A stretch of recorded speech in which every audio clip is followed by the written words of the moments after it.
એક માં જ હોય છે જે જન્મ આપે છે, એક માં હોય છે જે રક્ષા કરે છે, એક માં જ તો હોય છે જે આપણને બીમારીમાંથી ઉગારે છે.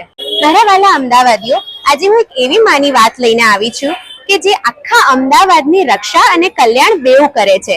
માં લક્ષ્મીજીના અલગ અલગ 8 સ્વરૂપો છે. એમાંનું એક સ્વરૂપ એટલે માં ભદ્રકાળીનું રૂપ.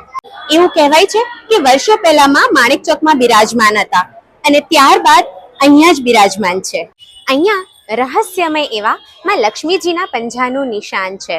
રસપ્રદ વાત તો એ છે કે માં અહીંયાથી રિસાઈને જતા હતા અને રાજાના દરબાને તેમને રોકીને કહ્યું, તમે અહીંયા જ રહો, હું પૂછીને આવું છું. રાજાને પૂછવા ગયા કે માં તો જવા માંગે છે. ત્યારે રાજા આપણા એવા તો ચપળ કે રાજાએ દરબારનું માથું જ વાઢી નાખ્યું અને માં થાક ખાતા ત્યાં જ રોકાઈ ગયા. ત્યારથી જ કહેવાય છે કે અમદાવાદીઓ ઉપર લક્ષ્મીજીના 4 હાથ છે અને માં કાયમી અહીંયા વસી ગયા. આજે પણ માં ભદ્રકાળીના સ્વરૂપે અહીંયા બિરાજમાન છે.